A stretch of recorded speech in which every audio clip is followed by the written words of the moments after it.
Hello ನಮಸ್ಕಾರ. V6 ಡಿಜಿಟಲ್ಗೆ ಆತ್ಮೀಯವಾದಂತಹ ಸ್ವಾಗತ. ಮನೆಯೇ ಮಂತ್ರಾಲಯ, ಮನಸ್ಸೇ ದೇವಾಲಯ. ಮನೆಯಲ್ಲಿರುವಂತಹ ಮಹಾಲಕ್ಷ್ಮಿಯರು ವರಮಹಾಲಕ್ಷ್ಮಿ ಪೂಜೆಯನ್ನು ಸಂಭ್ರಮ ಸಡಗರದಿಂದ ಆಚರಣೆ ಮಾಡ್ತಾರೆ. ಸೊ ಈ ಸುದಿನ ನಮ್ಮ ಕಡೆಯಿಂದ ತಮ್ಮೆಲ್ಲರಿಗೂ ವರಮಹಾಲಕ್ಷ್ಮಿ ಹಬ್ಬದ ಹಾರ್ದಿಕ ಶುಭಾಶಯಗಳನ್ನ ತಿಳಿಸ್ತಾ ಇವತ್ತು ಕಾರ್ಯಕ್ರಮದಲ್ಲಿ ವಿಶೇಷ ವ್ಯಕ್ತಿ ಇದ್ದಾರೆ. ಅವ್ರನ್ನ ಕಾರ್ಯಕ್ರಮಕ್ಕೆ ಆತ್ಮೀಯವಾದಂತಹ ಸ್ವಾಗತ ಮಾಡ್ತೀನಿ. ಸೊ ನನ್ನ ಜೊತೆ ಇದ್ದಾರೆ ವಿಜಯಕಲಾ ಮ್ಯಾಮ್. ನಮಸ್ಕಾರ. ಕಾರ್ಯಕ್ರಮಕ್ಕೆ ಮೊದಲಿಗೆ ವರಮಹಾಲಕ್ಷ್ಮಿ ಹಬ್ಬದ ಶುಭಾಶಯಗಳು. ಥ್ಯಾಂಕ್ ಯು ಮಾ. Wish you the same. ಎಲ್ಲರಿಗೂ ವರಮಹಾಲಕ್ಷ್ಮಿ ಹಬ್ಬದ ಹಾರ್ದಿಕ ಶುಭಾಶಯಗಳು. ಆ ತಾಯಿ ಎಲ್ಲರಿಗೂ ಸುಖ ಸಂಪತ್ತು ಸಮೃದ್ಧಿಯನ್ನು ಕೊಟ್ಟು ಕಾಪಾಡಲಿ ಅಂತ ಆ ದೇವರಲ್ಲಿ ಕೇಳ್ಕೊತೀನಿ. ವರಮಹಾಲಕ್ಷ್ಮಿ ಹಬ್ಬ ಅಂದ ತಕ್ಷಣ ಮೇಡಮ್ ಮಹಿಳೆಯರಿಗೆ ಬಹಳ ವಿಶೇಷವಾದಂಥ ಹಬ್ಬ. ದೇವಿಯನ್ನ ಸಿಂಗರ್ಸ್ಕೊಂಡು ಸಂಭ್ರಮ ಪಡುವಂಥ ಹಬ್ಬ. ಸೊ ನನಗನ್ನಿಸ್ತು ನಾವುಗಳೇ ಆ್ಯಪ್ಟ್ ಈ ಹಬ್ಬದ ಬಗ್ಗೆ ಬಹಳಷ್ಟು ಮಾತಾಡೋದಕ್ಕೆ ಅಂತ. ಸೊ ನೀವೇ ಇವತ್ತು ವಿಶೇಷ ಅತಿಥಿಯಾಗಿ ಆಹ್ವಾನಿಸ್ತಿದ್ದೀವಿ. And thank you so much ನಮ್ಮನ್ನ ಜಾಯ್ನ್ ಆಗಿದ್ದಕ್ಕೆ. ಖಂಡಿತ ಮ್ಯಾಮ್, ಈ ಹಬ್ಬದ ದಿನ ಬಹಳಷ್ಟು ಬ್ಯುಸಿ ಇರ್ತೀವಿ. ಸೊ ಹಿಂದಿನ ದಿನದಿಂದನೇ ನಿಮ್ಮ ಪ್ರಿಪ್ರೇಷನ್ ಸ್ಟಾರ್ಟ್ ಆಗುತ್ತಾ? ಹೇಗೆ ನಿಮ್ಮ ವರಮಹಾಲಕ್ಷ್ಮಿ ಹಬ್ಬದ ಆಚರಣೆ ಶುರು ಆಗುತ್ತೆ? ಹೌದು, ಖಂಡಿತ. ಅದು ಶ್ರಾವಣ ಶುರು ಆದಾಗ್ಲಿಂದಾನೇ ವರಮಹಾಲಕ್ಷ್ಮಿ ಹಬ್ಬದ ಸಂಭ್ರಮ ಶುರು ಆಗ್ಬಿಡತ್ತೆ. ಈಗ ಒಂದು ನಿಮಿಷ, ಸಾರಿ ಟು ಇಂಟರಪ್ಟ್. ಶಾಪಿಂಗು ಎಷ್ಟು ದಿನ ಮುಂಚೆಯಿಂದ ಆಯಿತು ಮ್ಯಾಮ್ ಹಬ್ಬಕ್ಕೋಸ್ಕರ? ದಟ್ಸ್ ಮೇನ್ ಪಾಯಿಂಟ್ ಅಲ್ವಾ? ಹೆಣ್ಮಕ್ಳಿಗೆ ಹಬ್ಬ ಬಂತು ಅಂದ ತಕ್ಷಣ ಟ್ಯಾಕ್ಸು ಸೀರೆಗೆ, ಪ್ಲಸ್ ಇದು ವರಮಹಾಲಕ್ಷ್ಮಿಗೂ ಸೀರೆ ಉಡಿಸ್ಬೇಕು, ನಾವು ಚೆನ್ನಾಗಿ ಕಾಣಬೇಕು, ನಮ್ಮನೆ ಲಕ್ಷ್ಮಿನೂ ಚೆನ್ನಾಗಿ ಕಾಣಬೇಕು. ಶಾಪಿಂಗ್ ಎಷ್ಟು ದಿನದಿಂದ ಮುಂಚೆ ಶುರುವಾಯಿತು? ಆ್ಯಂಡ್ ಹೇಗೆ ಪ್ರಿಪರೇಷನ್ ಹೇಗೆ ಸ್ಟಾರ್ಟ್ ಆಗುತ್ತೆ? ಖಂಡಿತ. ಫಸ್ಟು ಹೊಳೆಯೋದೆ ಸೀರೆ ಬಗ್ಗೆ. ವರಮಹಾಲಕ್ಷ್ಮಿಗೆ ಸೀರೆ ಉಟ್ಕೊಂಡು ಮತ್ತೆ ನಾವು ಉಟ್ಕೋಬೇಕಲ್ವಾ ಅಲ್ವಾ? ಅದಕ್ಕೋಸ್ಕರ ಎಂಥದ್ದು ತಗೊಳ್ಳೋಣ, ಲಾಸ್ಟ್ ಟೈಮ್ದು ಕಂಪೇರ್ ಮಾಡ್ಕೋಬೇಕು, ಕಲರ್ ಕಂಪೇರ್ ಮಾಡ್ಕೋಬೇಕು. ಆಲ್ಮೋಸ್ಟ್ 1 ಮಂತ್ ಬೇಕಮ್ಮ, ಬೇಕಲ್ವಾ? 1 ಮಂತ್ ಬೇಕು. ಮತ್ತೆ ಎಲ್ಲ ತಗೊಂಡು ಮತ್ತೆ ದೇವಿ ಗುಡ್ಸೋದಲ್ದಿರ ನಾವು ಉಟ್ಕೋಬೇಕಲ್ಲ. ಸೊ ಅದಕ್ಕೆ ಇನ್ನೊಂದು ಶಾಪಿಂಗ್ ಆಗುತ್ತೆ. ಅದೆಲ್ಲ ಸೇರಿ ಆಲ್ಮೋಸ್ಟ್ 1 ಮಂತ್ ಬೇಕಮ್ಮ. 1 ಮಂತ್ ಬೇಕು. ಮ್ಯಾಮ್, ಹಬ್ಬಕ್ಕೋಸ್ಕರ ಪೂರ್ವ ಸಿದ್ಧತೆ ಹೇಗಿರುತ್ತೆ ಮ್ಯಾಮ್ ಈ ಹಬ್ಬಕ್ಕೆ? ಖಂಡಿತ 1 ವಾರದಿಂದಾನೇ ಶುರು ಆಗುತ್ತೆ. ಯಾಕೆಂದರೆ ಯಾವ ಥರ ಅಮ್ಮನ ಸಿಂಗರ್ಸ್ ಬೇಕು ಅನ್ನೋದೊಂದು ಯೋಚನೆ ಎಲ್ಲರಿಗೂ. ಹೌದು, ಅಮ್ಮ ಪುಷ್ಪ ಪ್ರಿಯಳು. ಅಮ್ಮನಿಗೆ ಎಷ್ಟು ಪುಷ್ಪದಿಂದ ಅಲಂಕಾರ ಮಾಡಿದ್ರೂ ಭಾರಿ ಖುಷಿ ಪಡ್ತಾಳೆ ಅಂತ ನಾನು ಕೇಳ್ಪಟ್ಟಿದ್ದೀನಿ. ಹಳಬ್ರೆಲ್ಲ ಹೇಳ್ತಿದ್ರು ಅಮ್ಮನಿಗೆ ಪುಷ್ಪ ಪ್ರಿಯಳು, ಅವಳಿಗೆ ಎಷ್ಟು ಅಲಂಕಾರ ಮಾಡಿದ್ರೂ ಖುಷಿ ಆಗ್ತಾಳೆ ಅಂತ. ಸೊ ಹಾಗೆಲ್ಲ ಯೋಚನೆ ಮಾಡ್ತಾ ಅಮ್ಮನಿಗೆ ಮೊಗ್ಗಿನ ಜಡೆ ಹಾಕಬೇಕು, ಅಮ್ಮನಿಗೆ ಮಲ್ಲಿಗೆ ಹಾರ ತರಬೇಕು, ತಾವರೆ ಹೂವಿನ ಹಾರ ತರಬೇಕು, ಇದೆಲ್ಲ ಯೋಚನೆ ಮಾಡಿಕೊಂಡು ಎಲ್ಲ ಸಿದ್ಧತೆ ನಡೆಸ್ಕೋತೀರಿ. ಮತ್ತು ಹಿಂದಿನ ದಿನ ರಾತ್ರಿ ಸೀರೆ ಕಟ್ಟಲಿಕ್ಕೆ ಅದು ಒಂದು ಪಿನ್ ಮಾಡ್ಕೊಳ್ಳೋದು ಎಲ್ಲ ಮಾಡಿಕೊಂಡು ಕಳಶ ಒಂದು ಸ್ಥಾಪನೆ ಮಾಡ್ಕೊಳ್ಳಲ್ಲ, ಬೇರೆ ಸಿದ್ಧತೆ ಎಲ್ಲ ಮಾಡಿ ರೆಡಿ ಮಾಡಿ ಇಟ್ಕೊಂಡಿರ್ತೀರಿ. ಓಕೆ, ನಿಮ್ಮ ಪೂರ್ವಜರು ಇಂದಾನು ಇದೇ ಪದ್ಧತಿ ಬಂದಿದ್ಯಾ? ಹೌದು. ಎಷ್ಟು ವರ್ಷದಿಂದ ನೀವು ಈ ಹಬ್ಬನ ಆಚರಣೆ ಮಾಡ್ತಿದ್ದೀರಿ? ನನಗೆ ಬುದ್ಧಿ ಬಂದಾಗಿಂದ ನನ್ನ ತಾಯಿ ಮನೆಯಲ್ಲಿ ಅಮ್ಮ ಮಾಡ್ತಿದ್ದಾರೆ. ನನ್ನ ತಾಯಿ ಮನೆಯಿಂದ ನಾನು ಮದುವೆ ಆಗಿ ಬಂದಮೇಲೆ ಇಲ್ಲಿ ಅತ್ತೆ ಮಾಡ್ತಿದ್ರು. ಸೊ ಅದು ಹಂಗೆ ಕಂಟಿನ್ಯೂ ಆಗ್ತಾ ಬರ್ತಿದೆ. ಆಲ್ಮೋಸ್ಟ್ ಒಂದು 40 ಇಯರ್ಸಿಂದ ನಾನು ವರಮಹಾಲಕ್ಷ್ಮಿ ಹಬ್ಬ ನೋಡ್ತಾನೆ ಇದ್ದೀನಿ. ನೈಸ್. ಆಚರಣೆ ಏನಾದರೂ ಡಿಫ್ರೆನ್ಸ್ ಇತ್ತಾ ಮ್ಯಾಮ್? ತಾಯಿ ಮನೆಗೂ ಮತ್ತು ಹಸ್ಬೆಂಡ್ ಮನೆಗೂ ಆಚರಣೆಯಲ್ಲಿ ಏನಾದರೂ ಡಿಫ್ರೆನ್ಸ್ ಇತ್ತಾ? ಏನು ಡಿಫ್ರೆನ್ಸ್ ಇಲ್ಲ. ಯಾಕಂದರೆ ತಾಯಿ ಮನೆಯಲ್ಲಿ ನೋಡಿ ನಾನು ಮಾಡ್ತಿದ್ದುಂಟು. ಇಲ್ಲಿ ಬಂದು ಅತ್ತೆ ಮನೆಗೆ ಬಂದಮೇಲೆ ಅತ್ತೆ ಮನೆ ಹೇಗೆ ಮಾಡ್ತಾರೆ ಆ ಪದ್ಧತಿ ಅಳವಡಿಸ್ಕೊಂಡು ಅದನ್ನು ಮಾಡ್ತಾ ಮುಂದುವರಿತಾ ಇದ್ದೀನಿ ಅಷ್ಟೇ. ಓಕೆ. ಸೊ ಹಿಂದಿನ ದಿನ ಪ್ರಿಪ್ರೇಷನ್ ಅಂದರೆ ಈ ಸೆಟಪ್ ಎಲ್ಲ ಮಾಡಿ ಸೀರೆ ಪಿನ್ಸ್ ಎಲ್ಲ ಮಾಡಿ ಇಟ್ಕೊಳೋದು ಅಷ್ಟೇ ಮಾಡ್ತೀರಾ, ಅಥವಾ ಬೇರೆ ಥರ ಏನಾದರೂ? ಅದು ಹಣ್ಣು ಇದೆಲ್ಲ ಜೋಡಿಸಿಟ್ಕೊಂಡಿರ್ತೀರಿ, ದೀಪಗಳೆಲ್ಲ ತೆಗೆದು ರೆಡಿ ಮಾಡಿಕೊಂಡು ಬತ್ತಿ ಎಲ್ಲ ಹಾಕಿಟ್ಟಿರ್ತೀರಿ. ಎಲ್ಲ ಹಾಕಿ, ಯಾಕೆಂದರೆ ಬೆಳಗಿನ ಜಾವ ದೇವ್ರ ಮನೆ ಕೆಲಸ ಮತ್ತು ಲಕ್ಷ್ಮಿ ಸಪ್ರೇಟಾಗಿ ಕೂರಿಸಿರ್ತೀರಿ, ಅದ್ರದ್ದು ಕೆಲಸ ಎಲ್ಲ ಆಗಬೇಕಾಗತ್ತಲ್ಲ. ಸೊ ಹಾಗಾಗಿ ಅದೆಲ್ಲ ಬೇಸಿಕ್ ಥಿಂಗ್ಸ್ ಎಲ್ಲ ರೆಡಿ ಮಾಡ್ಕೊಂಡು ಇಟ್ಕೊಂಡಿರ್ತೀರಿ. ಅದೆಲ್ಲ ಆದಮೇಲೆ ಬೆಳಗ್ಗೆ ಎದ್ದು ಸ್ನಾನ ವಂದನೆಗಳೆಲ್ಲ ಆದಮೇಲೆ ಕಳಶ ಸ್ಥಾಪನೆ ಮಾಡ್ತೀರಿ. ಕಳಶದ ಬಗ್ಗೆ ಅದು ತುಂಬ ಪ್ರಮುಖವಾದಂಥದ್ದು. ಒಬ್ಬೊಬ್ಬರು ಒಂದೊಂಥರ ಕಳಶ ಸ್ಥಾಪನೆ ಮಾಡ್ತಾರೆ. ಸೊ ಕಳಶದ ಒಳಗೆ ಹಾಕುವಂತಹ ಪದಾರ್ಥಗಳು ಕೂಡ ಡಿಫ್ರೆಂಟ್ ಇರುತ್ತೆ. ಸೊ ತಮ್ಮಲ್ಲಿ ಹೇಗೆ ಮ್ಯಾಮ್? ಕಳಶ ಸ್ಥಾಪನೆ ನಮ್ಮ ಅವರವರ ಶಕ್ತಿ ಅನುಸಾರ ಕಳಶ ಇಡ್ತಾರೆ. ಒಬ್ಬರು ತಾಮ್ರದ್ದು ಇಡ್ತಾರೆ, ಒಬ್ಬರು ಬೆಳ್ಳಿದು ಇಡ್ತಾರೆ, ಕೆಲವೊಬ್ಬರು ಬಂಗಾರದ್ದು ಇಡ್ತಾರಂತೆ ಕೇಳಿದ್ದೀನಿ, ನಾನು ನೋಡಿಲ್ಲ ಇವತ್ತೂ. ಒಂದು ಎಲೆಯಲ್ಲಿ ಅಥವಾ ಬಾಳೆ ಎಲೆ ಏನದರಲ್ಲಿ ಅಕ್ಕಿ ಇಡ್ತಾರೆ. ಅಕ್ಕಿ ಇಟ್ಬಿಟ್ಟು ಕಳಶ ಇಟ್ಟು ಕಳಶದಲ್ಲಿ ನೀರು ಹಾಕಿ, ನೀರಲ್ಲಿ ಕಲ್ಸಕ್ಕರೆ, ಬಾದಾಮಿ, ಗೋಡಂಬಿ, ದ್ರಾಕ್ಷಿ, ಅರಿಶಿಣ, ಕುಂಕುಮ, ಸ್ವಲ್ಪ ಮಲ್ಲಿಗೆ ಹೂವು, ಮತ್ತು ಒಂದು ಬಂಗಾರದ್ದೊಂದು ಸ್ವಲ್ಪ ಏನಾದರೂ ಹಾಕಿಬಿಟ್ಟು ತೆಂಗಿನಕಾಯಿ ಇಟ್ಟು, ಎಲೆ ಇಟ್ಟು ತೆಂಗಿನಕಾಯಿ ಇಟ್ಟು ಮುಖವಾಡ ಇಡೋರು ಮುಖವಾಡ ಇಡ್ತಾರೆ, ತೆಂಗಿನಕಾಯಿಗೆ ಅಲಂಕಾರ ಮಾಡೋರು ಅಲಂಕಾರ ಮಾಡ್ತಾರೆ. ಸೊ ತಮ್ಮನೇಲಿ ಮುಖವಾಡ ಇಡ್ತೀರಿ? ಮುಖವಾಡ ಇಡ್ತೀರಿ. ಈಗಂತೂ ತುಂಬ ಡಿಸೈನ್ ಬಂದ್ಬಿಟ್ಟಿದೆ ಮುಖವಾಡಗಳಲ್ಲಿ. ತಲೆಗೆ ಬೈತಲೆ ಬಟ್ಟುಗಳಾಗಿರಬಹುದು, ಬಹಳ ವಿಭಿನ್ನವಾದ ಬಂದಿದೆ. ಸೊ ಯಾವ ಥರದ್ದು ತಮ್ಮ ಮನೇಲಿದೆ, ಯಾವ ಥರ ಇಡ್ತೀರಿ ತಾವು? ನಾನು ತಂಜಾವೂರು ಪೇಂಟಿಂಗ್ ಅದೆಲ್ಲ ಏನೂ ಮಾಡಿಸಿಲ್ಲ, ಮಾಮೂಲಿ ಬೆಳ್ಳಿ ಮುಖವಾಡ ಇಟ್ಟಿದ್ದೀನಿ. ಅದಕ್ಕೊಂದು ಸ್ವಲ್ಪ ಸಿಂಗಾರ, ಒಡವೆಗಳಲ್ಲಿ ಸಿಂಗಾರ ಮಾಡಿರ್ತೀನಿ ಅಷ್ಟೇ. ಮತ್ತು ಸೀರೆ ಉಡ್ಸಿದ್ಮೇಲೆ ಆ ಅಮ್ಮನಿಗೆ ನಮ್ಮಲ್ಲಿರೋ ಒಂದು ಒಡವೆ ಹಾಕಿಬಿಟ್ಟು ಮತ್ತು ಹೂವಿನ ಹಾರ, ಹೂವಿನಲ್ಲಿ ಅಲಂಕಾರ ಸ್ವಲ್ಪ ಜೋರಾಗಿ ಮಾಡ್ತೀನಿ ನಾನು. ಹೂವಿನ ಅಲಂಕಾರ ಜೋರಾಗಿ ಮಾಡ್ತೀರಾ? ನಮ್ಮ ಸೀರೆಗಳ ಬಗ್ಗೆ ಬರೋದಾದರೆ ಕೆಲವರು ಹೇಳ್ತಾರೆ ಈ ರೇಷ್ಮೆಗೆ ಸೂತಕ ಇರೋದಿಲ್ಲ, ಏನು ಅಂಟು ಮುಂಟಿರೋದಿಲ್ಲ, ರೇಷ್ಮೆ ಸೀರೆ ಬಹಳ ಶ್ರೇಷ್ಠ ಅಂತ ಹೇಳ್ತಾರೆ. ಬಟ್ ಕೆಲವ್ರ ಕೈಯಲ್ಲಿ ಆಗುತ್ತೆ ರೇಷ್ಮೆ ಸೀರೆ ತಗೊಂಡು ದೇವಿ ಗುಡ್ಸೋದಕ್ಕೆ, ಇನ್ನು ಕೆಲವ್ರಿಗೆ ಕಷ್ಟ ಆಗುತ್ತೆ. ನೀವೇನು ಹೇಳ್ತೀರಾ ಇದ್ರ ಬಗ್ಗೆ? ಇಲ್ಲ, ಅದು ನಮ್ಮ ಭಕ್ತಿ ಅನುಸಾರ ನಮ್ಮ ಕೈಲಾದ ಮಟ್ಟಿಗೆ ನಾವು ಮಾಡ್ಕೋಬೋದು. ರೇಷ್ಮೆನೇ ಇಡಬೇಕು ಅಂತ ಏನಿಲ್ಲ. ಕಾಟನ್ನು ಶ್ರೇಷ್ಠ ಅಂತ ಹೇಳ್ತಾರೆ. ಕಾಟನಲ್ಲೂ ಒಳ್ಳೊಳ್ಳೆ ಸ್ಯಾರೀಸ್ ಬಂದಿರುತ್ತೆ, ಕಾಟನಲ್ಲಿ ಇಡ್ಬೋದು. ಮತ್ತು ರೇಷ್ಮೆ ಆದರೆ ರೇಷ್ಮೆ, ಈಗಂತೂ ಆಲ್ಮೋಸ್ಟ್ ಎಲ್ಲ ರೇಷ್ಮೆಗಳಲ್ಲೇ ಮಿಕ್ಸ್ಡ್ ಆಗೇ ಇರುತ್ತೆ. ಸೊ ಆ ದೇವ್ರಿಗೆ ಅಮ್ಮ ನನ್ನ ಕೈಲಾಗಿರೋದು ಇಷ್ಟು ಅಂತ ಉಡ್ಸಿದ್ರೆ ಆ ಅಮ್ಮ ಸಂತೃಪ್ತಳಾಗ್ತಾಳೆ ಅಂತ ನನಗನ್ಸುತ್ತೆ. ಓಕೆ. ಆಮೇಲೆ ನೈವೇದ್ಯ ಮತ್ತು ಅಲಂಕಾರದ ಬಗ್ಗೆ ಹೇಳೋದಾದರೆ ನಮ್ಮೆಲ್ಲರಿಗೂ ಗೊತ್ತಿರೋ ಹಾಗೆ ಲಕ್ಷ್ಮಿ ಪುಷ್ಪ ಪ್ರಿಯೆ. ಸೊ ಯಾವ ಪುಷ್ಪಗಳು, ನೀವಾಗಲೇ ಹೇಳ್ತೀರಿ ಮಲ್ಲಿಗೆ ಹೂವು, ತಾವರೆ ಹೂವದ್ದು ಹಾರ ತರ್ತೀರಿ ಅಂತ. ಸೊ ತುಂಬ ಎಕ್ಸ್ಪೆನ್ಸಿವ್ ಮ್ಯಾಮ್, ಮಾರ್ಕೆಟ್ ಅಂತೂ ಗಗನಕ್ಕೇರಿಬಿಟ್ಟಿರುತ್ತೆ ರೇಟು. ಸೊ ಹೇಗೆ ಮ್ಯಾನೇಜ್ ಮಾಡ್ತೀರಾ? ಹೌದು, ಆ್ಯಕ್ಚುಲಿ ಹಿಂದಿನ ದಿನವೇ ತೊಗೋಬೇಕಾಗತ್ತೆ, ಯಾಕಂದರೆ ಮಲ್ಲಿಗೆನೂ ಬೇಗ ಬಾಡುತ್ತೆ, ತಾವರೆನೂ ಅಷ್ಟೇ. ಸೊ ಎಷ್ಟೇ ಕಾಸ್ಟ್ಲಿ ಆದರೂ ಅಟ್ಲೀಸ್ಟ್ ಒಂದಾದರೂ ಹರಪಿಸೋಣ ಅಂತ ತಾವರೆ 1-2 ಆದರೂ ಹರಪಿಸ್ತೀರಿ. ತಾವರೆ ಅಂತೂ ಕಂಪಲ್ಸರಿ ಇರುತ್ತೆ. ಕೇದಿಗೆ, ಅಮ್ಮನಿಗೆ ಮತ್ತು ಜಾಜಿ ಮಲ್ಲಿಗೆ ತುಂಬ ಪ್ರಿಯ ಅಂತ ಹೇಳ್ತಾರೆ. ಜಾಜಿ ಮಲ್ಲಿಗೆ, ಕೇದಿಗೆ ಮತ್ತು ತಾವರೆ, ನೀವು ಮೂರಿದ್ರೆ ಮೋಸ್ಟ್ಲಿ ಆ ಅಮ್ಮ ತುಂಬ ಖುಷಿ ಪಡ್ತಾಳೆ ಅನಿಸುತ್ತೆ ನನಗೆ. ನಾನು ನಿಮ್ಮ ಆ್ಯಕ್ಚುಲಿ ತುಂಬ ಫಾಲೋ ಮಾಡ್ತಿದ್ದೆ. ಸೊ ನನಗೆ ಗೊತ್ತಿದೆ ನೀವು ಲಕ್ಷ್ಮೀ ಅಲಂಕಾರ ಮಾಡೋದ್ರಲ್ಲಿ ತುಂಬ ಚೆನ್ನಾಗಿ ಮಾಡ್ತೀರಾ ಅಂತ. ಒಂದೊಂದು ಇಯರ್ ಒಂದೊಂದು ಥೀಮ್ ಮಾಡ್ತೀರಾ. So how do you get that idea ma'am? Ashtalakshmi ಇಟ್ಟು ಲಕ್ಷ್ಮೀ ವ್ರತ ಲಾಸ್ಟ್ ಇಯರ್ ಮಾಡಿದ್ರಿ. ಸೊ ಈ ಸಲ ಥೀಮ್ ಏನು? ಅದಕ್ಕೆ ಇನ್ನೂ ಯೋಚನೆ ಮಾಡಿಲ್ಲ. ಮೋಸ್ಟ್ಲಿ ನಾಳೆದಿಂದ ಅದ್ರ ಬಗ್ಗೆ ಕಾನ್ಸಂಟ್ರೇಟ್ ಮಾಡಬೇಕು. ನನಗೇನು ಅಂದರೆ ಅಮ್ಮನ ಅಲಂಕಾರ ಮಾಡೋದು ಖುಷಿ. ಅಮ್ಮ ನೋಡ್ತಾ ಇದ್ರೆ ಖುಷಿ ಪಡೋಣ ಅನ್ನೋದು ಒಂದೇ ಕಾನ್ಸೆಪ್ಟ್ ನನಗೆ. ಇಂದು ನಾನು ಯಾರಿಗಾದ್ರೂ ತೋರಿಸ್ಕೋಬೇಕು ಅನ್ನೋದು ಅಲಂಕಾರ ಇಲ್ಲ, ನನ್ನ ಖುಷಿಗೋಸ್ಕರ ನಾನು ಅಮ್ಮನ ಅಲಂಕಾರ ಮಾಡ್ತೀನಿ, ಅದು ಮಾತ್ರ ಖಂಡಿತ. ಓಕೆ. ಸೊ ಹಬ್ಬ ಅಂದಾಕ್ಷಣ ಹೆಣ್ಮಕ್ಳು ಉಪವಾಸ ಇರೋದು, ಮಡಿಯಲ್ಲಿರೋದು ರೂಢಿಸ್ಕೊಂಡು ಬಂದಿರ್ತಾರೆ. ತಾವು ಕೂಡ ಉಪವಾಸ ಇರ್ತೀರಾ? ಉಪವಾಸ ಅಂತ ಓಲ್ಡ್ ಡೇ ಉಪವಾಸ ಅಂತ ಏನಿಲ್ಲ. ಪೂಜೆ ಆದಮೇಲೆ ನೈವೇದ್ಯಕ್ಕೆ ಇಟ್ಟಿರೋದು ತೊಗೊಂಡು ಮತ್ತೆ ಊಟ ಮಾಡ್ತೀವಿ. ಮ್ಯಾಮ್, ನೈವೇದ್ಯ ಅಂದ ತಕ್ಷಣ ನೈವೇದ್ಯಕ್ಕೆ ಈಗ ಡಿಸೈನ್ ಆಗಿ ಆರ್ಟಿಕಲ್ಸ್ನ ಇಡೋದು ಬಂದಿದೆ. ಸೊ ತಿಂಡಿಗಳಾಗಿರ್ಬೋದು ತರಿಸಿ ಇಡ್ತಾರೆ. ಬಿಕಾಸ್ ಈಗೆಲ್ಲ ಜಮಾನಾನೇ ತಮ್ಮಲ್ಲಿದೆ. So you can see the world in them. So ತಾವು ಕೂಡ ಹಾಗೆ ಏನಾದರೂ ಮಾಡ್ತೀರಾ? ತರಿಸಿ ಇಡೋವಂಥದ್ದು ಮಾಡ್ತೀರಾ ಅಥವಾ ಇಲ್ಲ ಮನೆಯಲ್ಲೇ ತಯಾರಿಸಿ ದೇವಿಗೆ ನೈವೇದ್ಯ ಮಾಡೋದು ಹೇಗೆ? ಇಲ್ಲ, ನನಗೆ ಖುಷಿ ಕೊಡುವಂಥ ವಿಷಯ ಏನು ಅಂದರೆ ಅಮ್ಮನಿಗೆ ನೈವೇದ್ಯ ಇಡೋದು. 5 ಥರದ್ದು ಹಣ್ಣುಗಳಿಡ್ತೀನಿ. ಹಣ್ಣುಗಳ ಜೊತೆ ಮನೆಯಲ್ಲಿ ಒಬ್ಬಟ್ಟು, ಹೋಳಿಗೆ, ಬೇಳೆ ಹೋಳಿಗೆ. ಅದೂ ಆಗಲಿಲ್ಲ ಅಂತಂದರೆ ಸಜ್ಜಿಗೆ ಮಾಡಿಡ್ಬೋದು. ಅಮ್ಮನಿಗೆ ಸಜ್ಜಿಗೆ ತುಂಬ ಪ್ರಿಯ, ಸಜ್ಜಿಗೆ ತುಂಬ ಇಷ್ಟ ಅಂತ ಹೇಳ್ತಾರೆ ಲಕ್ಷ್ಮಿಗೆ. ಸೊ ಸಜ್ಜಿಗೆ ಮಾಡಿಟ್ರೂ ಸಾಕು, ಅಮ್ಮ ಖುಷಿ ಪಡ್ತಾಳೆ. ಓಕೆ. ಸೊ ನಿಮ್ಮ ಮನೆಯಲ್ಲಿ ವರಮಹಾಲಕ್ಷ್ಮಿ ಪೂಜೆಯ ಪದ್ಧತಿ ಹೇಗಿರುತ್ತೆ? ಹೇಗೆ ಸ್ಟಾರ್ಟ್ ಮಾಡ್ತೀರಿ? ಸೊ ಕಳಸ ಸ್ಥಾಪನೆ ಮಾಡ್ತೀರಾ, ಮುಖವಾಡ ಇಡ್ತೀರಾ, ಅದಾದ ನಂತರ ಯಾವ ರೀತಿ ಇರುತ್ತೆ? ಪೂಜಾರಿ ಕರೆಸಿ ಪೂಜೆ ಮಾಡುವಂಥ ಪದ್ಧತಿ ಇದೆಯಾ, ಹೇಗೆ? ಇಲ್ಲ, ಆ್ಯಕ್ಚುಲಿ ನಮ್ಮದೇನಂತೂ ವ್ರತ ಮಾಡಲ್ಲ ನಾವು.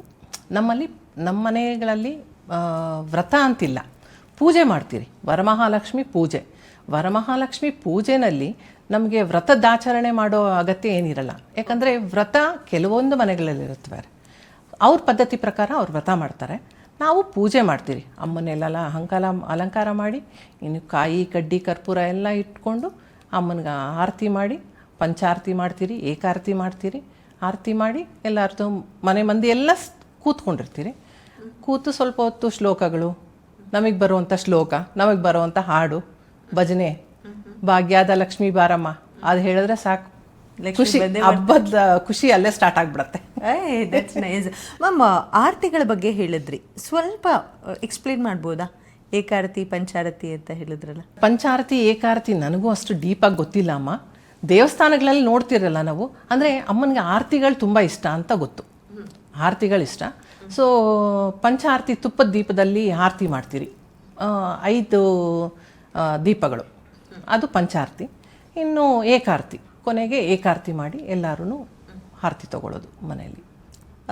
ಪೂಜೆ ಡೆಕೋರೇಷನು, ಪೂಜೆ ಜೊತೆಗೆ ಹಬ್ಬ ಅಂತ ತಕ್ಷಣ ಹೊಟ್ಟೆ ಎಲ್ಲ ಚುರ್ಚುರ್ಚುರ್ ಅಂತ ಇರುತ್ತೆ. ಆ್ಯಂಡ್ ಐ ನೋ ತುಂಬ ಡಿಫಿಕಲ್ಟ್ ಟಾಸ್ಕ್, ಪೂಜೆನೂ ಮಾಡಿಕೊಂಡು ಪ್ಲಸ್ ಅಡುಗೆನೂ ಮಾಡಿಕೊಂಡು. ಅಡುಗೆಗಳ ಬಗ್ಗೆ ಬರೋದಾದರೆ ಯಾವ ರೀತಿ ವಿಶೇಷವಾದಂಥ ಖಾದ್ಯಗಳ ಸಿದ್ಧತೆ ಆಗಿರುತ್ತೆ ಮನೆಯಲ್ಲಿ? ಚಿತ್ರಾನ್ನ, ಓಕೆ, ದೇವಿಗೆ ಇಷ್ಟವಾದದ್ದೇ ಚಿತ್ರಾನ್ನ ಮಾಡ್ತೀರಿ. ಇನ್ನು ಕಾಳು ಸಾರು, ಒಬ್ಬಟ್ಟಿರತ್ತೆ, ಒಂದು ಪಲ್ಯ, ರಸಮ್, ಅನ್ನ, ಮುಗೀತು. ಭಕ್ಷ್ಯ ಭೋಜನಗಳಾಗೋಯ್ತಲ್ಲ. ಕರೆಕ್ಟ್. ಅಯ್ಯೋ, ಹೇಳ್ತಾ ಇದ್ರೆ ಈಗಲೇ oh my god, that's how it is ಅಲ್ಲ. ಹಬ್ಬ ಅಂದ ತಕ್ಷಣ ಒಂಥರ ಆ ಮನೆ ಅಟ್ಮಾಸ್ಫಿಯರೇ ಚೇಂಜ್ ಆಗಿಬಿಡುತ್ತೆ ಮೇಡಮ್. ಆ್ಯಂಡ್ ಇನ್ನೂ ಒಂದು ಕೆಲವ್ರ ಪದ್ಧತಿ ಇರುತ್ತೆ, ಕುಂಕುಮ ಕೊಡೋದು. ಸಾಮಾನ್ಯವಾಗಿ ಕೆಲವರು 3 ಜನ ಕೊಡಬೇಕು, 5 ಜನ ಕೊಡಬೇಕು, 9 ಜನ ಕೊಡಬೇಕು, ಆ ಥರದ್ದು. ಸೊ ತಾವು ಆ ಥರದ್ದು ಏನಾದರೂ ಫಾಲೋ ಮಾಡ್ತೀರಾ? ಏನಾದ್ರು ಅದರ ಹಿಂದಿನ ಹಿಸ್ಟ್ರಿ ಏನಾದರೂ ಗೊತ್ತಾ ತಮಗೆ? ಅಲ್ಲ, ಇಷ್ಟೇ ಜನಕ್ಕೆ ಕುಂಕುಮ ಕೊಡಬೇಕು ಅಂತ ಏನಿಲ್ಲ.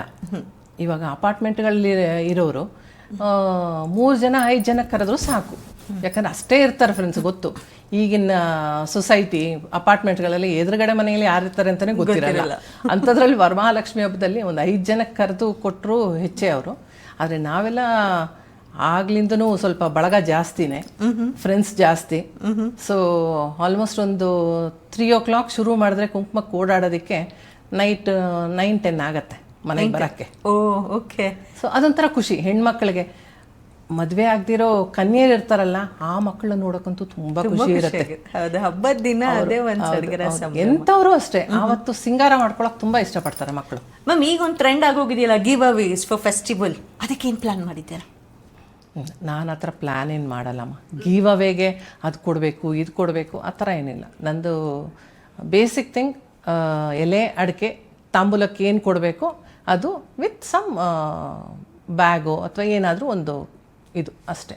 ಅದರೊಳಗೆ ಏನಾದರೂ ಡಬ್ಬಿ ಇಡಬೇಕು ಆ ಥರ ನಾನು ಇನ್ನೂ ಕೊಟ್ಟಿಲ್ಲ ಆ ಥರ ನಾನು. ಓಕೆ. ಈ ಮೊದಲ ಬಾರಿ ವ್ರತ ಆಚರಣೆ ಮಾಡ್ತಿರೋರಿಗೆ ಬಹಳಷ್ಟು ಕನ್ಫ್ಯೂಷನ್ ಇರುತ್ತೆ. ಸಿನ್ಸ್ ನಿಮಗೆ ಬಹಳ ವರ್ಷದಿಂದ ನೀವು ನೋಡ್ಕೊಂಡು ಬಂದಿದ್ದೀರಾ ಹಬ್ಬ. ಸೊ ಅವ್ರಿಗೆ ನೀವೇನಾದರೂ ಹೇಳೋದಾದರೆ, ಟಿಪ್ಸ್ ಹೇಳೋದಾದರೆ, ಫಸ್ಟ್ ಟೈಮ್ ಸ್ಟಾರ್ಟ್ ಮಾಡ್ತಾ ಇದ್ದೀನಿ, how do I start with ಕನ್ಫ್ಯೂಷನ್ಗೆ ಉತ್ತರ ಕೊಡೋದಾದರೆ ಏನು ಹೇಳ್ತೀರಿ? ನಾನು ಒಂದನ್ನು ಮಾತ್ರ ಹೇಳಬಲ್ಲೆ, ಯಾರೇ ಆಗಲಿ ಭಕ್ತಿಯಿಂದ ನಿಮ್ಮ ಕೈಲಿ ಹೆಂಗಾಗುತ್ತೋ ಹಂಗೆ ಪೂಜೆ ಮಾಡಿ. ಭಕ್ತಿಯಿಂದ, ಅಮ್ಮ ನನ್ನ ಕೈಲಿ ಹಿಂಗೆ ಆಗ್ತಾಯಿದೆ, ನನಗೆ ಇದು ಗೊತ್ತಮ್ಮ, ನಂಗೆ ಈ ಥರ ಗೊತ್ತಮ್ಮ ಅಂತ ಆಯಮ್ಮನ ಬೇಡ್ಕೊಂಡು ಪೂಜೆ ಮಾಡಿದ್ರೆ ಆಯಮ್ಮ ಸಂತೃಪ್ತಳಾಗ್ತಾಳೆ. ಸೂಪರ್. ಇಷ್ಟೆಲ್ಲ ಮಾತಾಡಿದ್ವಿ ಮ್ಯಾಮ್. ವರಮಹಾಲಕ್ಷ್ಮಿ ಹಿಂದಿನ ಕತೆ ನನಗಂತೂ ನಿಜ ಗೊತ್ತಿಲ್ಲ, ತಮಗೆ ಗೊತ್ತಾ? ಗೊತ್ತು. ನಮ್ಮ ಅರ್ಚಕರಾದ ನಾರಾಯಣ ಮೂರ್ತಿ ಅಂತಿದ್ದಾರೆ, ಅವರು ನನಗೆ ಹೇಳಿರೋದು ನಾನು ನಿಮಗೆ ತಿಳಿಸ್ತೀನಿ. ಯಾಕಂದರೆ ನನಗೂ ಡೀಟೇಲ್ಡಾಗಿ ಏನು ಗೊತ್ತಿಲ್ಲ, ಅವರು ನನಗೆ ಹೇಳಿದರು, ಅದನ್ನು ನಾನು ಹೇಳೋಕ್ಕೆ ಇಷ್ಟಪಡ್ತೀನಿ. ಚಾರುಮತಿ ಅಂತ ಒಬ್ಬರು ಪತಿವ್ರತೆ ಇರ್ತಾರಂತೆ. ಅವರು ತುಂಬ ಭಕ್ತರಂತೆ, ಲಕ್ಷ್ಮಿಗೆ, ವರಮಹಾಲಕ್ಷ್ಮಿಗೆ ತುಂಬ ಭಕ್ತರಂತೆ, ತುಂಬ ಪೂಜೆ ಮಾಡ್ತಿರ್ತಾರಂತೆ. ಆಗ ವರಮಹಾಲಕ್ಷ್ಮಿ ಒಂದಿನ ಕನಸಲ್ಲಿ ಬಂದು, ನಾನು ನಿನ್ನ ಪೂಜೆಗೆ ತುಂಬ ಮೆಚ್ಚಿದ್ದೀನಿ, ಸೊ ನಿನಗೆ ಒಂದು ವರ ಕೊಡ್ತೀನಿ. ಶ್ರಾವಣ ಮಾಸದಲ್ಲಿ ಹುಣ್ಣಿಮೆ ಬರುತ್ತಲ್ಲ, ಹುಣ್ಣಿಮೆ ಹಿಂದಿನ ಶುಕ್ರವಾರ ಅಂದರೆ ಶ್ರಾವಣದ 2ನೇ ಶುಕ್ರವಾರ ವರಮಹಾಲಕ್ಷ್ಮಿ ವ್ರತ ಅಂತ ಯಾರು ಆಚರಿಸ್ತಾರೋ ಅವರಿಗೆ ನಾನು ಎಲ್ಲ ಸಕಲ ಸೌಭಾಗ್ಯ ಸಮೃದ್ಧಿಯೊಂದಿಗೆ ನಾನು ಆಶೀರ್ವದಿಸ್ತೀನಿ. ಸೊ ನೀನು ಶುರು ಮಾಡು, ಕಲಿಯುಗದಲ್ಲಿ ಅದು ಬೆಳೀತಾ ಬರುತ್ತೆ ಅಂತ ಹೇಳಿದ್ರಂತೆ. ಸೊ ಆಗ ಪತಿವ್ರತೆ ಚಾರುಮತಿ ಅವ್ರು ಏನಿದ್ದಾರೆ, ಅವರು ಶುರು ಮಾಡಿದ್ರಂತೆ. ಶುರು ಮಾಡಿದಾಗ ಅದು ಆ ತಾಯಿ ಶುರು ಮಾಡಿದ್ದು ನಾವೆಲ್ಲ ಮಾಡ್ತಾ ಬಂದಿದ್ದೀರಿ. ಸೂಪರ್. ನನ್ನ ಹಬ್ಬದ ದಿನ ದೇವಿ ಜೊತೆಗೆ ಮನೆ ಅಲಂಕಾರ ಕೂಡ ತುಂಬ ವಿಶೇಷವಾಗಿರುತ್ತೆ. ಹೌದು. I am just curious, rangoli ಎಲ್ಲ ಹೆಂಗೆ ಪ್ರಿಪೇರ್ ಮಾಡ್ತೀರಾ? ಬಿಕಾಸ್ ಹಬ್ಬ ಬಂತು ಅಂದರೆ ಆಚೆ ಕಡೆ ತೊಳೆಯೋದು, ರಂಗೋಲಿ ಹಾಕೋದು, ಅದಕ್ಕೆ ಕಲರ್ ಹಾಕೋದು ಕಾಂಪಿಟೇಷನ್. ನಮ್ಮ ಏರಿಯಾದಲ್ಲಂತೂ ಒಬ್ರಿಗಿನ್ನ ಒಬ್ರು ಚೆನ್ನಾಗಿ ಹಾಕಬೇಕು. Same carries with you ma'am? So ಹೇಗೆ ಮ್ಯಾಮ್ ರಂಗೋಲಿ ಹಾಕೋದು? ರಂಗೋಲಿ ಹಾಕೋದು ಅಂದರೆ ಅದು ಒಂಥರ ಖುಷಿ, ಅದೊಂದು ಖುಷಿ. ಫಸ್ಟು ರಂಗೋಲಿ ಆಗುತ್ತೆ, ಆಮೇಲೆ ಒಳಗಡೆ ಅಮ್ಮನ ಅಲಂಕಾರ ಶುರು ಆಗುತ್ತೆ. ಶುರು ಆಗಿ ಮತ್ತೆ ಹಬ್ಬದ ಆಚರಣೆ ಶುರು ಆಗುತ್ತೆ. ಮ್ಯಾಮ್, ಕತೆ ಓದೋ ಪದ್ಧತಿ ಏನಾದರೂ ಇದೆಯಾ? ವರಮಹಾಲಕ್ಷ್ಮಿ ಹಬ್ಬದ ದಿನ ವರಮಹಾಲಕ್ಷ್ಮಿ ಕತೆ ಓದ್ತಾರೆ. ಸೊ ಅದನ್ನೇನಾದರೂ ರೂಢಿಸ್ಕೊಂಡಿದ್ದೀರಾ? ನೀವು ಫಸ್ಟೇ ಹೇಳಿದ್ರಿ ನೀವು ಪೂಜೆ ಮಾಡ್ತೀನಿ, ವ್ರತಾಚರಣೆ ಮಾಡಲ್ಲ ಅಂತ. ಸೊ ಈವನ್ ನನಗೆ ಗೊತ್ತಿರಲಿಲ್ಲ ವ್ರತಾಚರಣೆ ಬೇರೆ ಈ ಥರನೂ ಮಾಡ್ಬೋದು ಅನ್ನೋದು ಗೊತ್ತಿರಲಿಲ್ಲ. ಸೊ ತಮಗೇನಾದರೂ ಅಳವಡಿಸ್ಕೊಂಡಿದ್ದೀರಾ ಅಂತ? ಇಲ್ಲ, ನಾನು ವ್ರತ ಮಾಡಲ್ಲ, ಪೂಜೆ ಮಾಡೋದ್ರಿಂದ ಕತೆ ಓದೋದು ಅದು ರೂಢಿಸ್ಕೊಂಡಿಲ್ಲ. ಅದು ಅಮ್ಮನ ಮನೆಯಲ್ಲೂ ಬಂದಿರಲಿಲ್ಲ, ಅತ್ತೆ ಮನೆಯಲ್ಲೂ ಬಂದಿಲ್ಲ ಕತೆ ಓದೋದು ಅದೆಲ್ಲ. ಸೊ ಹಾಗಾಗಿ ನಾವು ಮನಸ್ತೃಪ್ತಿಯಾಗಿ ಪೂಜೆ ಮಾಡ್ತೀರಿ. ಈ ಕಳಶ ಸ್ಥಾಪನೆ ಆದಮೇಲೆ ಕೆಲವರು 3 ದಿನ ಇಡ್ತಾರೆ, 5 ದಿನ ಇಡ್ತಾರೆ, ಕೆಲವರು 9 ದಿನ ಕೂಡ ಇಡ್ತಾರೆ. ಸೊ ತಮ್ಮನೇಲಿ ಹೇಗೆ ಮ್ಯಾಮ್ ಕಳಶ? ಇಲ್ಲ ಕೆಲವರು ಪೂಜೆ ಮಾಡಿ ಸ್ವಲ್ಪ ಹೊತ್ತಾದ ಕಳಶ ಅಲ್ಲಾಡಿಸ್ತಾರೆ, ಅವಾಗ ಅದು ಮಾಡ್ದಂಗೆ ಅನ್ನೋ ಥರ. ಸೊ ಅದ್ರ ಬಗ್ಗೆ ಏನು ಹೇಳ್ತೀರಿ? ನಾವು ಅಷ್ಟೆಲ್ಲ ಅಲಂಕಾರ ಮಾಡಿರ್ತೀವಿ ಅಮ್ಮನ್ನ. ಒಂದೇ ದಿನ ಅಮ್ಮನ್ನ ತೆಗೆದಿಟ್ಬಿಟ್ರೆ ಖುಷಿ ಅನಿಸಲ್ಲ. ಅದಕ್ಕೆ 3 ದಿನ ಅಮ್ಮನ್ನ ನೋಡ್ಕೊಂಡಿರಬೇಕು. ಸೊ ಹಾಗಾಗಿ ನಾನು ಏನು ಮಾಡ್ತೀನಿ, ರಾತ್ರಿಗೆ ಮತ್ತೆ ತುಪ್ಪದ ಆರತಿ ಮಾಡಿಬಿಟ್ಟು ಮತ್ತೆ ಆ ಅಮ್ಮನಿಗೆ ಆರತಿ ಮಾಡಿ ಇಳೆ ತೆಗೆದ್ಬಿಟ್ಟು ಸ್ವಲ್ಪ ಕದಲಿಸ್ಕೋತೀರಿ. ಕದಲಿಸ್ಬಿಟ್ಟು 3 ದಿನ ಇಟ್ಬಿಟ್ಟು 3rd ಡೇ ಎಲ್ಲ ತೆಗಿತೀವಿ. ಇಲ್ಲ ನೀವು ಅಜ್ಜಿ ಅಮ್ಮ ಮಾಡಿದ್ದೆಲ್ಲ ನೋಡ್ತಾ ಬಂದಿದ್ದೀನಿ ಅಂತ ಹೇಳಿದ್ರೆ, ಅವ್ರು ಮಾಡೋ ಹಬ್ಬಕ್ಕೂ ತಾವು ಮಾಡೋ ಹಬ್ಬಕ್ಕೂ ಏನಾದರೂ ಡಿಫ್ರೆನ್ಸ್ ಇದೆಯಾ? ಅದೇನಾದರೂ ನೀವು ಹೇಳಬಹುದಾ? Lots of difference. ಪೂಜೆ ಮಾಡೋ ವಿಧಾನದಲ್ಲಿ ಡಿಫ್ರೆನ್ಸ್ ಏನಿಲ್ಲ, ಅಲಂಕಾರ ಮಾಡೋದ್ರಲ್ಲಿ ಡಿಫ್ರೆನ್ಸ್ ಬಂದಿದೆ, ಅದು ಹೇಳಬಲ್ಲೆ. ಯಾಕಂದರೆ ಆಗೆಲ್ಲ ಸೀರೆ ಸಿಂಪಲಾಗಿ ಉಡ್ಸ್ಬಿಡ್ತಿದ್ರು. ಮತ್ತು ನಮ್ಮಮ್ಮ ಅವರು ಸ್ವಲ್ಪ ಸೀರೆ ಉಡ್ಸೋ ರೀತಿಲಿ ಉಡಿಸ್ತಿದ್ರು. ಅದನ್ನು ನೋಡಿ ನಾವು ಕಲ್ತಿದ್ದು. ನಾವು ಅದನ್ನೆಲ್ಲ ಸ್ವಲ್ಪ ಮಾಡಿಫೈ ಮಾಡಿಕೊಂಡು ಈಗ ಅಲಂಕಾರದಲ್ಲಿ ಡಿಫ್ರೆನ್ಸಸ್ ಇದೆ. ಅಮ್ಮ, ಇನ್ನೊಂದು ಮಾತನ್ನ ಕೇಳಿದ್ದೀನಿ, ಪೂಜೆ ಮಾಡೋ ವಿಧಾನ ಎಲ್ಲರೂ ಕಲ್ತಿರ್ತಾರಂತೆ, ಆದರೆ ಭಗವಂತನ ಏನು ಬೇಡಿಕೊಳ್ಬೇಕು ಅನ್ನೋದ್ರಲ್ಲಿ ಮನುಷ್ಯ ಎಡುತ್ತಾನಂತೆ. ಹೌದು, ಅದು ಖಂಡಿತ. ಇದ್ರ ಬಗ್ಗೆ ನನಗೆ ಒಂದು ಕ್ಯೂರಿಯಾಸಿಟಿ, ಏನು ಬೇಡ್ಕೊಳ್ಬೋದು ನೀವು ಭಗವಂತನಲ್ಲಿ ಅಂತ? ಹೇಗಿರುತ್ತೆ ಅಮ್ಮ? ಬೇಡ್ಕೊಳ್ಳೋದೇನಿರಲ್ಲಮ್ಮ ಅವತ್ತು. ಬೇಡ್ಕೊಳ್ಳೋದೇನಿರಲ್ಲ ಅವತ್ತು ಆ ತಾಯಿಗೆ ಪೂಜೆ ಮಾಡ್ತಾ ಇದ್ರೆ ಆ ಅಮ್ಮನ್ನ ನೋಡ್ತಾ ಇದ್ರೆ ಏನಾದರೂ ಬೇಡ್ಕೋಬೇಕು ಅನ್ಸಲ್ಲ ನಮ್ಗಳಿಗೆ. ಆ ಖುಷಿಗೆ ತಾಯಿಗೆ ಎಲ್ಲ ಗೊತ್ತಾಗತ್ತೆ ಅಂತ ಹೇಳ್ತಾರಲ್ಲ, ನಾವು ಕೇಳ್ಕೋಬೇಕಾಗಿದ್ದೇನಿಲ್ಲ. ಆ ಅಮ್ಮನಿಗೆ ಗೊತ್ತು ಯಾರಿಗೆ ಏನು ಕೊಡಬೇಕು, ಯಾವಾಗ ಕೊಡಬೇಕು, ಎಲ್ಲಿ ಕೊಡಬೇಕು, ಹೇಗೆ ಕೊಡಬೇಕು, ಅದು ಅವ್ರು ಕೊಡ್ತಾರೆ. ಆ್ಯಂಡ್ ವರಮಹಾಲಕ್ಷ್ಮಿ ಹಬ್ಬ ವ್ರತಾಚರಣೆ ಮಾಡ್ತಾ there is lot of people ಹೇಳ್ತಾರೆ, ಒಂದು ಪ್ರೋಗ್ರೆಸ್ಸನ್ನು ನಾವು ಕಂಡಿದ್ದೀವಿ, ಅದಕ್ಕೋಸ್ಕರ ಈ ವ್ರತವನ್ನು ನಾವು ಬಿಡಲ್ಲ, ಕಂಟಿನ್ಯೂ ಮಾಡ್ಕೊಂಡೇ ಹೋಗ್ತೀವಿ. ಆ್ಯಂಡ್ ಎಷ್ಟೊಂದು ಜನ ಇದನ್ನು ಸ್ಟಾಪ್ ಮಾಡೋದೇ ಇಲ್ಲ, ತುಂಬ ರೇರ್ ಕೇಸಸ್. ಸೊ ಅದ್ರ ಬಗ್ಗೆ ತಮಗೇನಾದರೂ ಎಕ್ಸ್ಪೀರಿಯನ್ಸ್ ಆಗಿದ್ರೆ ಅದನ್ನು ನಮ್ಮೊಟ್ಟಿಗೆ ಶೇರ್ ಮಾಡ್ತೀರಾ? ಯಾರು ಬಿಡಲ್ಲ, ನನಗೆ ನೀವು ಹೇಳ್ದಂಗೆ ಯಾರೂ ಬಿಡೋದು ಇಲ್ಲ. ಯಾಕಂದರೆ ಅದೊಂಥರ ಖುಷಿ ಅಲ್ವಾ, ಅಮ್ಮನಿಗೆ ಅಲಂಕಾರ ಮಾಡಿ ಅದೊಂದು ಪೂಜೆ ಮಾಡೋದೇ. ಮನೇಲಿ ಪೂಜೆ ಮಾಡೋ ವಾತಾವರಣನೇ ಒಂಥರ ಬೇರೆ, ಪಾಸಿಟಿವ್ ಎನರ್ಜೀಸ್ ಅಲ್ವಾ. ಸೊ ಯಾರು ವರಮಹಾಲಕ್ಷ್ಮಿ ಆಗಲಿ ಗಣಪತಿ ಆಗಲಿ ಯಾವುದೇ ಪೂಜೆ ಇದ್ರೂ ಯಾರೂ ಬಿಡೋಕ್ಕೆ ಇಷ್ಟಪಡಲ್ಲ. ಅದು ಮಾಡ್ತಾನೇ ಇರ್ತೀರಿ. ಆ ದೇವರು ಅದೇ ಹೇಳಿದ್ನಲ್ಲ, ದೇವ್ರಿಗೆ ಯಾವಾಗ ಯಾರಿಗೆ ಏನು ಕೊಡಬೇಕು ಅದು ಕೊಟ್ಟೆ ಕೊಡ್ತಾರೆ. ಅದೇ ಮ್ಯಾಮ್, ಇವಾಗ ಈ ಸಲ ಮಾಡಿದಾಗ ಒಂದು ಪ್ರಾರ್ಥನೆ ಮಾಡ್ಕೊಂಡಿರ್ತೀನಿ, ಅದು ನೆಕ್ಸ್ಟ್ ಟೈಮ್ಗೆ ನನಗೆ ಆ ಪ್ರಾರ್ಥನೆ ಪಲ್ಸಿರುತ್ತೆ. ಸೊ ಆ ಥರದ್ದೇನಾದರೂ ಎಕ್ಸ್ಪೀರಿಯನ್ಸ್? ಲಾಸ್ಟ್ ಟೈಮ್ ನಾನು ಏನೋ ಬೇಡ್ಕೊಂಡಿದ್ದೆ ಅದಾಯಿತು, ಸೊ ನಾನು ವರಮಹಾಲಕ್ಷ್ಮಿನ ಅಷ್ಟೊಂದು ಡಿಪೆಂಡ್ ಆಗಿದ್ದೀನಿ ಅನ್ನೋ ಥರದ್ದೇನಾದರೂ ಸ್ಟೋರೀಸ್ ಇದೆಯಾ ಅಂತ? ಆ ಥರದ್ದೇನಿಲ್ಲಮ್ಮ. ದೇವರು ಆ ಅಮ್ಮನ ಕೊಡ್ತಾ ಇದ್ದಾಳೆ, ಪಾಸಿಟಿವ್ ಆಗಿ ಕೊಡ್ತಾ ಇದ್ದಾರೆ, ನಾವು ತೊಗೋತಾ ಇದ್ದೀರಿ. ಅಕಸ್ಮಾತ್ ಏನಾದರೂ ಅಡೆತಡೆ ಬಂದ್ರೂ ಆ ಅಮ್ಮ ನಮ್ಮನ್ನು ಕಾಯ್ತಾ ಇದ್ದಾಳೆ, ಅದು ಮಾತ್ರ ಹೇಳುವಲ್ಲ. ಮ್ಯಾಮ್, ಈ ಸಲ ವರಮಹಾಲಕ್ಷ್ಮಿ ಹಬ್ಬ 21ನೇ ತಾರೀಕು ಮಾಡೋದಾ 28ನೇ ತಾರೀಕು ಮಾಡೋದಾ? ಬಹಳಷ್ಟು ಕನ್ಫ್ಯೂಷನ್. ತಾವು ಯಾವ ತಾರೀಕು ಮಾಡ್ತಿದ್ದೀರಿ? ನಾನು ಖಂಡಿತ 21ನೇ ತಾರೀಕೆ. ಹೌದಾ? ಯಾಕೆ ಮ್ಯಾಮ್? ಯಾಕಂದರೆ ನಾನು ನಮ್ಮ ಪ್ರಧಾನ ಅರ್ಚಕರಾದ ನಾರಾಯಣ ಮೂರ್ತಿ ಅವ್ರನ್ನೇ ವಿಚಾರಿಸಿದ್ದೀನಿ. ಸೊ ಅವರು ಹೇಳಿರೋ ಪ್ರಕಾರ ಶ್ರಾವಣ ಮಾಸದಲ್ಲಿ 2ನೇ ಶುಕ್ರವಾರ ಮತ್ತು ಹುಣ್ಣಿಮೆಯ ಮುಂಚೆ ಬರುವಂಥ ಶುಕ್ರವಾರದಲ್ಲಿ ಆಚರಿಸ್ಬೇಕಂತೆ ವರಮಹಾಲಕ್ಷ್ಮಿ ವ್ರತ. ಸೊ ಅದು 21ನೇ ತಾರೀಕಿಗೆ ಆ ವ್ರತಾಚರಣೆ ಇರೋದು. ಸೊ ಖಂಡಿತ ನಾನು ಅವತ್ತೇ ಮಾಡ್ತಿರೋದು. ಸೊ 21ನೇ ತಾರೀಕು ಶ್ರೇಷ್ಠ. ಹೌದು. ಆ್ಯಂಡ್ ಎಷ್ಟೊಂದು ಜನ ಈ 21ನೇ ತಾರೀಕು ಕೆಲವ್ರಿಗೆ ಅಂದರೆ ಹಬ್ಬದ ದಿನ ಶುಕ್ರವಾರ ಕಾರಣಾಂತರದಿಂದ ಮಾಡೋಕ್ಕಾಗಿರಲ್ಲ. ಸೊ ನೆಕ್ಸ್ಟ್ ಶುಕ್ರವಾರ ಅಂತ ಮಾಡ್ತಾರೆ. ಸೊ ಅದ್ರ ಬಗ್ಗೆ ಏನು ಹೇಳ್ತೀರಿ? ಹಾಗೆ ಮಾಡ್ಬೋದು ಅನ್ಸುತ್ತಾ? ಮಾಡಿದ್ರೆ ಹೌದು. ಯಾಕಂದರೆ ಶ್ರಾವಣದ ಪ್ರತಿಯೊಂದು ದಿನವೂ ವಿಶೇಷಣೆ. ಅದರಲ್ಲಿ ಲಕ್ಷ್ಮಿಗೆ ಶುಕ್ರವಾರ ವಿಶೇಷ. 4 ಶುಕ್ರವಾರದಲ್ಲಿ ಯಾವುದಾದ್ರೂ ಶುಕ್ರವಾರ ವ್ರತ ಮಾಡ್ಬೋದು ಅಂತ ಪುರಾಣಗಳಲ್ಲಿ ಇದೆಯಂತೆ. ಸೊ ಹಾಗಾಗಿ ಒಂದೊಂದು ಸರಿ ಗೊತ್ತಲ್ಲ, ಹೆಣ್ಮಕ್ಳದು ಎಡವಟ್ಟಗಳಾಗ್ತಿರುತ್ತವೆ, ಅಥವಾ ಏನಾದರೂ ಒಂದು ಮನೆ ಫಂಕ್ಷನ್ನೇ ಬಂದಿರುತ್ತೆ, ಏನೋ ಒಂದು ಆಗಿರುತ್ತೆ, ಆ ದಿನ ಮಾಡಲಿಕ್ಕಾಗಲ್ಲ. ಸೊ ಯೋಚನೆ ಮಾಡೋ ಹೋಗಿಲ್ಲ, ಯಾವುದಾದ್ರೂ ಶ್ರಾವಣದಲ್ಲಿ 4 ಶುಕ್ರವಾರದಲ್ಲಿ ಯಾವ ಶುಕ್ರವಾರ ಮಾಡಿದ್ರೂ ಆಯಿತು. ಆ್ಯಂಡ್ ಈಗ ಈ ಪ್ಲಾಸ್ಟಿಕ್ ಹೂವುಗಳ ಬಳಕೆ ಒರಿಜಿನಲ್ ಹೂವದಕ್ಕಿಂತ ಆ್ಯಕ್ಚುಲಿ ಪ್ರೈಸ್ ಹೈಕ್ ಆಗಿರೋದ್ರಿಂದ ಏನು ಮಾಡೋಕ್ಕಾಗಲ್ಲ, ಜನ ಅದನ್ನು ಮಾಡ್ತಾರೆ. ಸೊ ಅದ್ರ ಬಗ್ಗೆ ಏನು ಹೇಳ್ತೀರಾ? ಈ ಪ್ಲಾಸ್ಟಿಕ್ ಹೂವುಗಳಾಗಿರ್ಬೋದು ಅಥವಾ ಬಟ್ಟೆಯಲ್ಲಿ ಮಾಡಿದಂಥ ಹೂವುಗಳನ್ನು ಹಾಕೋದು ರೂಢಿಸ್ಕೊಂಡು ಬಂದಿದ್ದಾರೆ. ಸೊ ಅದ್ರ ಬಗ್ಗೆ ನಿಮ್ಮ ಅಭಿಪ್ರಾಯ ಏನು? ಅದೇ ಹೇಳದ್ನಲ್ಲ, ಅಮ್ಮನಿಗೆ ಅಲಂಕಾರ ಅಂತ. ಅಲಂಕಾರ ಈಗ ಜನಗಳ ಕ್ರಿಯೇಟಿವಿಟಿ ಎಷ್ಟರಲ್ಲಿದೆ ಅಂದರೆ ಏನೇನೋ ಕ್ರಿಯೇಷನ್ನು. ಎಕ್ಸಾಕ್ಟ್ಲಿ ಅಲ್ವಾ? ಅದು ಕ್ರಿಯೇಟಿವಿಟಿ ಯಾವ ಮಟ್ಟದಲ್ಲಿದೆ ಅಂದರೆ, ಒಂದು ಆನೇನು ಮಾಡಬೇಕು, ಗಜ ಮಾಡಬೇಕು ಅಂದರೆ ಗಜನ್ಗೊಂದು ಕಾನ್ಸೆಪ್ಟು, ತಾವರೆಗೊಂದು ಕಾನ್ಸೆಪ್ಟು, ಸೊ ರಂಗೋಲಿಗೊಂದು ಕಾನ್ಸೆಪ್ಟು, ಈ ಥರ ಅಲಂಕಾರ ಮಾಡ್ಕೊಳ್ಳೋದು ತಪ್ಪೇನಿಲ್ಲ ಬಿಡಿ, ತಪ್ಪೇನಿಲ್ಲ. ಓಕೆ ಮ್ಯಾಮ್, ಈಗ ಪೂಜೆ ಮಾಡೋದಕ್ಕೆ ಒಂದು ಕೆಲಸವನ್ನು ಸ್ಥಾಪನೆ ಮಾಡ್ತಾರೆ, ಮತ್ತು ಡೆಕೋರೇಷನ್ ಪರ್ಪಸ್ಗೆ ಇನ್ನೊಂದು ರೀತಿಯ ಲಕ್ಷ್ಮಿಯನ್ನು ಕೂರಿಸ್ತಾರೆ. ಸೊ ಅದ್ರ ಬಗ್ಗೆ ಹೇಗೆ, ತಾವೇನಾದರೂ ಅದೇ ಥರ ಮಾಡ್ತೀರಾ ಹೇಗೆ? ಇಲ್ಲ, ನಾವು ಮಾಡೋದು ಕಳ್ಸದ್ದೊಂದೇ. ಕೆಲವ್ರು ಮಾಡ್ತಾರೆ, ಅದು ಅವ್ರಿಗೆ ಖುಷಿ ಕೊಡುವಂಥ ಇದು. ಆದರೆ ಪೂಜೆ ನಮಗೆ ಸಮರ್ಪಣೆ ಆಗೋದು ಕಳಶಕ್ಕೆ. ಯಾಕಂದರೆ ಕಳಶ ಸ್ಥಾಪನೆ ಮಾಡಿದ್ರೇ ನಮಗೆ ಪೂಜೆ ಇದಾಗೋದು. ಸೊ ಕಳಶ ಇಟ್ಟು ನಾವು ಮಾಡೋದು ಶ್ರೇಷ್ಠ ಅಂತ ನನ್ನ ಅನಿಸಿಕೆ. ಕರೆಕ್ಟು. ಆ್ಯಂಡ್ ದುಡ್ಡನ್ನಿಡೋದು ಮ್ಯಾಮ್, ಆ್ಯಕ್ಚುಲಿ ವರಮಹಾಲಕ್ಷ್ಮಿ ಹಬ್ಬದ ದಿನ ಲಕ್ಷ್ಮಿ ಅಷ್ಟಲಕ್ಷ್ಮಿ ಸ್ವರೂಪಗಳು.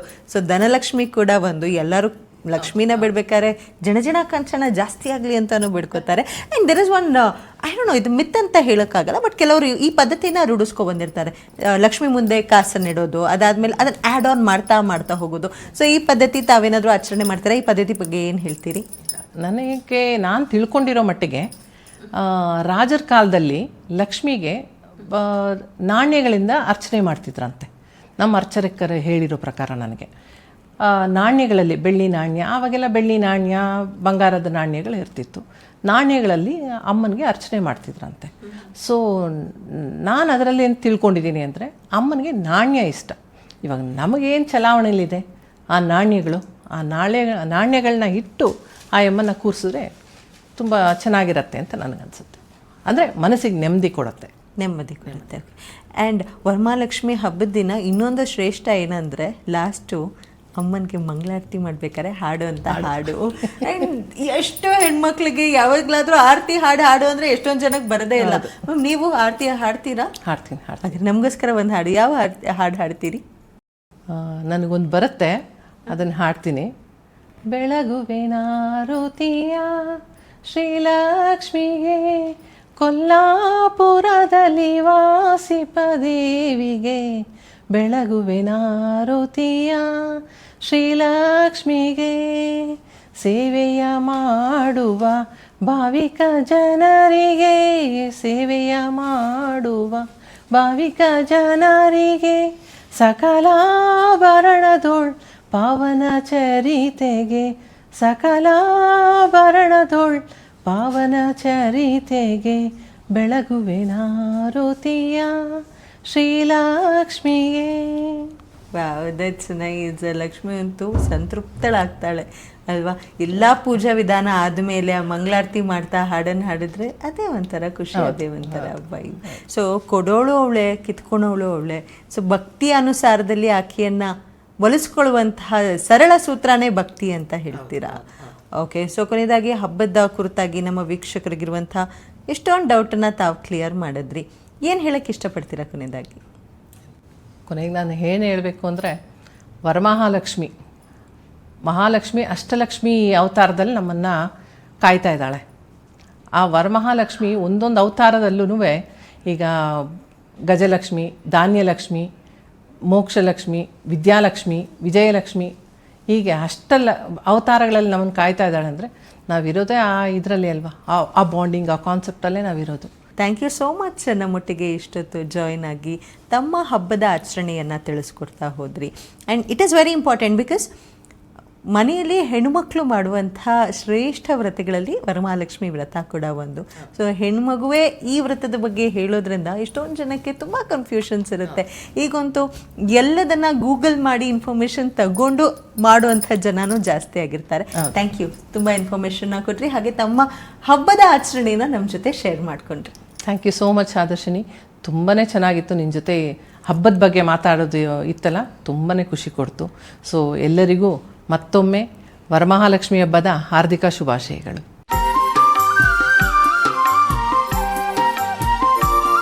ಮಹಾಲಕ್ಷ್ಮೇ ಚ ವಿದ್ಮಹೇ ವಿಷ್ಣುಪತ್ನೇ ಚ ಧೀಮಹಿ ತನ್ನೋ ಲಕ್ಷ್ಮೀ ಪ್ರಚೋದಯಾತು. ಮಹಾಲಕ್ಷ್ಮೀ ಸ್ವರೂಪಿಣಃ ಧ್ಯಾನಃ ಆವಾಹನ ಷೋಡಶೋಪಚಾರ ಪೂಜಾಂಗ ಲಕ್ಷ್ಮೀಂ ಕ್ಷೀರಸಮುದ್ರರಾಜತನಯಾಂ ಶ್ರೀರಂಗಧಾಮೇಶ್ವರಿ ಸಾಸೀಭೂತ ಸಮಸ್ತದೇವ ವನಿತಾಂ ಲೋಕೈಕದೀಪಾಂಕುರ. ಆದೇಭ್ಯೇ ಚ ವಿದ್ಮಹೇ ವಿಷ್ಣುಪತ್ನೇ ಚ ಧೀಮಹಿ ತನ್ನೋ Lakshmi ಪ್ರಚೋದಯಾತು.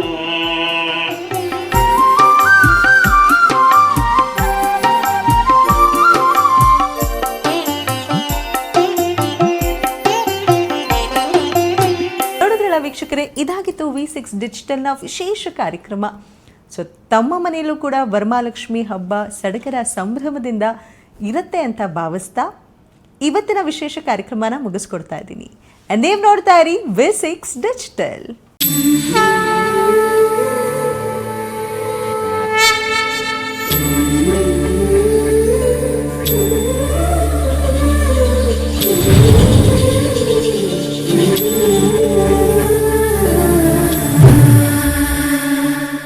Do subscribe. V6 Digital.